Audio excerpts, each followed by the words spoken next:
As companies move further to the right on the continuum, their interdependence increases. Without paying a heavy price, decreases. Getting out gets progressively tougher the closer the relationship. In a loosely coupled relationship, the decision to halt joint activities is rather simple. Wait until the joint project is completed, then agree to go separate ways. Even with a moderately coupled joint venture, disengaging may not be difficult, although more significant financial consequences may be entailed. As entrepreneurs look to find creative, predictable ways to grow their businesses, many will simply conclude they must become proficient at developing joint ventures because the potential for business growth is tremendous. Through a joint venture, your company can achieve growth by linking with a partner to jointly develop new products and services to sell to existing customers. You could also sell existing products and services to new customers, opening new markets that would take more time to penetrate on your own. Finally, you might consider selling new products and services to new customers. In this case, you and a joint venture partner can combine core skills to create something new and exciting that will attract new clientele. You can also grow your company by selling more existing products to existing customers, but any growth you might realize from this strategy will be gradual at best. In addition to understanding what a joint venture can do for your business, it is also helpful to look at the 5 big picture issues driving the growth of joint venturing. First, there is competition.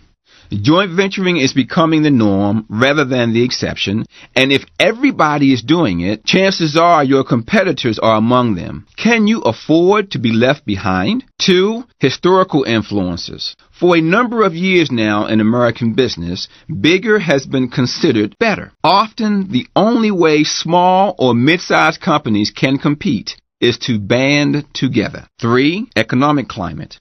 Finding the money needed to develop new products is never easy for small businesses. In tight lending markets, it can often make more sense to join forces with another company on a new venture than to go it alone.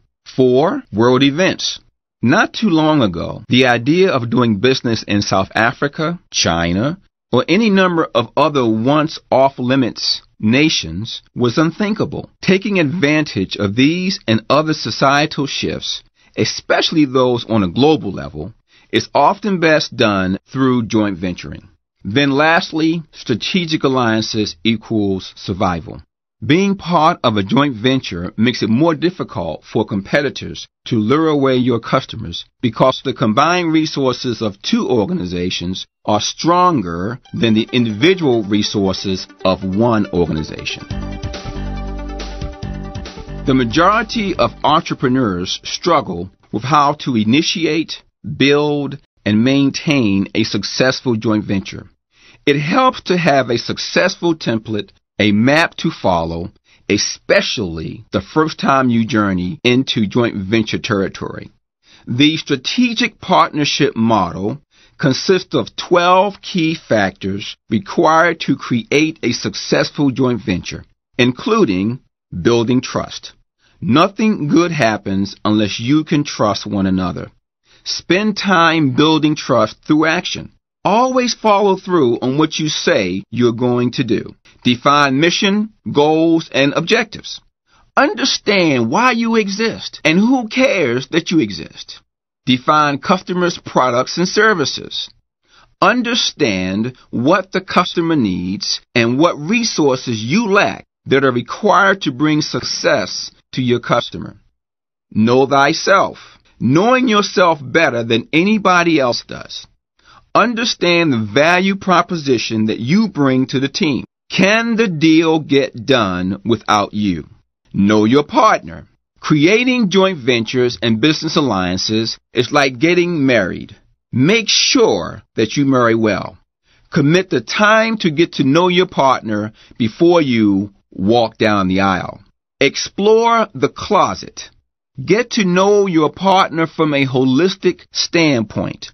Understand his or her hidden secrets by talking to their employees, their vendors, their stockholders, and their customers. Establish relationship boundaries. Each partner has to understand one another so well that it instinctively knows what the relationship boundaries are. There are things you should not say to your partner and things you should not do to your partner.